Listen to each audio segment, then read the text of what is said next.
Feno fankasitrahana tompo lasy sy tompo avy satria dia tsy mahafoy ity fandaharana ity tsika mianakavy. Androany dia nihetsika nataon'ny vovonana gasy leo no hitondrany ny fandalinana sy fanadihadiana ho antsika izay ampanaraka an'ity fandaharana ity. Efa nambarany ny mpitarika izany vovonana izany dia zafimamy kristiana Rakiky ny amin'ny hoe hitondra ny etaetam-bahoaka sy ny zava-misy ainan'ny firenena eny amin'ireo andrim-panjakana ny vovonana izay tarihana.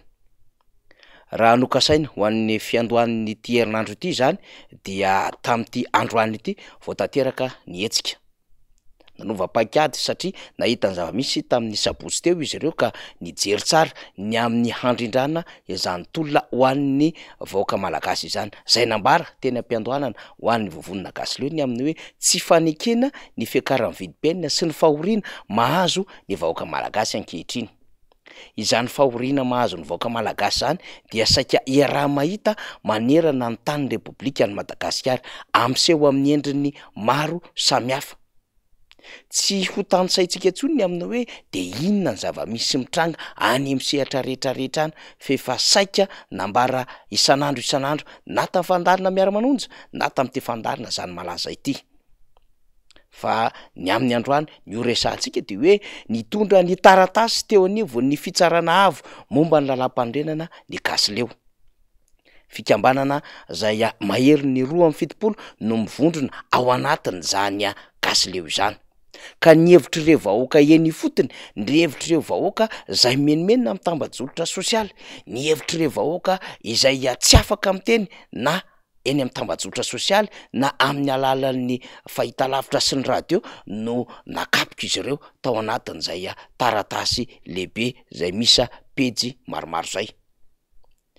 Tany amin'ny ACC raha ny nambaran'ny faneho-kevitra izy ireo dia folo be zao ny fandikan-dalàna lalam-pandrenana nataon'ny fitondrana tarihan'ny filohan'ny repoblika.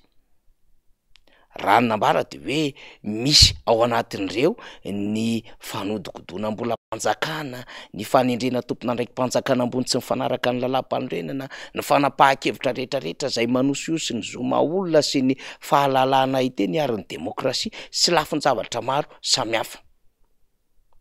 Dia nanam-potoana zany ny teo anivon'ity vovonana ity nahita ary nihaino ka nanambatra izany tao anaty pejy maromaro ary nitondra izany tena fitsarana avo momba lalam-pandrenana.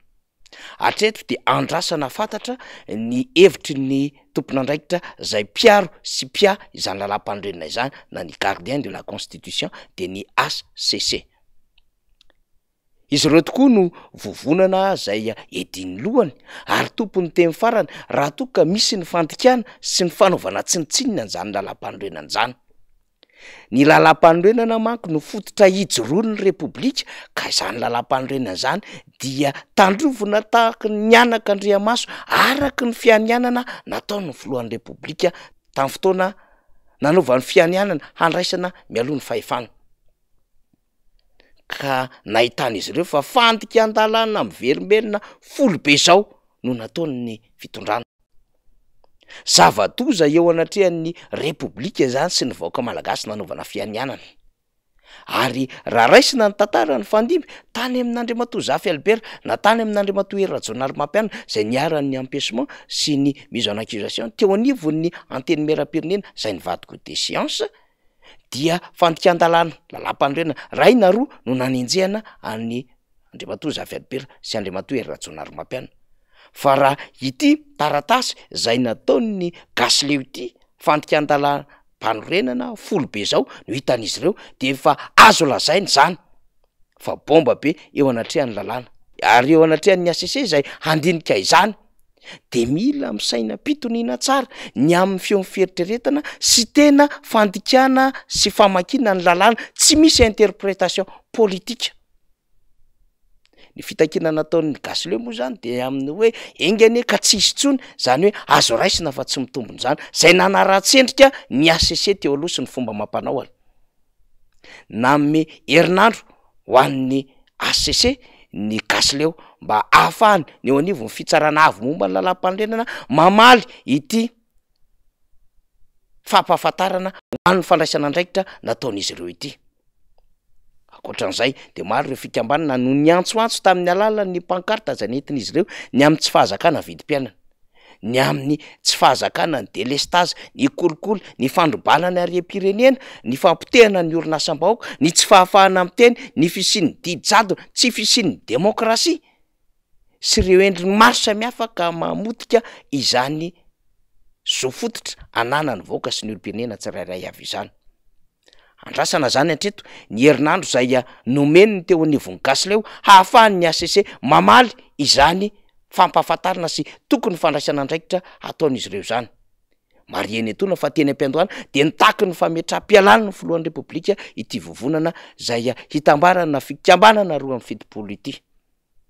Pahetsan-daniny zay nametraka taratasy teny anivon'ny prefektoran'ny polisy ihany koa ny teo anivon'ny RMDM ka akoatra ny fangatahana de fampahafantarana ny amin'ny préfet de police zay solon-tena mpanjakana maefa miaro ny fitandrona ny filaminana eto Antananarivo renivohitra ny amin'ny hanaovanao izy ireo hetsika isaky ny asabotsy ao amin'ny magro biorika na kianjan'ny finoana.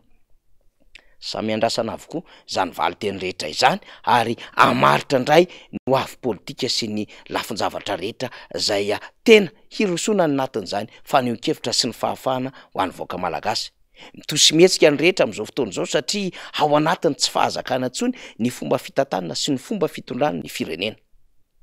Fa araka ny fantatra dia misy hetsiky ny olom-pirenena ihany koa rapitso zay hanaitra ny amin'ny tsy fahazakana vidim-piainana ka hitsika soufflé hampaneno klaksona hitsoka bapampa ary tsapoka sarim-bilany manomboka amin'ny 12 ora tolakandro hanaitra ny fitondram-panjakana ny amin'ny zavatra tsy rariny tsy mety ao anatin'izany fiainana ara-tsosialy vahoaka malagasy izany. Any Antsirabe moa dia orinasa afakaba no mitokona ary mitaky ny ampisondrotana ny karaman'izy ireo. Miseho daholo ity rehetrarehetra ity ary samy efa mifo maneho ny tsy fahafaliany ary sa maneho hevitra ny vahoaka ankehitriny. Fetsantillany de hoe mbola hametraka ilay toetra sy ny fomba ve ny fitondram-panjakana ka anjakazaka ary ampiasa ny mpitandro ny filaminana sasatsasany amin'ny fiarovana amin'ny fahefany sy ny sezany ka tsy hainy hafa zay manao fitarainana maro amin'izao fotoana izao. Zany zava-misy, zany malaza. Makasitraka tompolahy, makatelina tompoko vavy.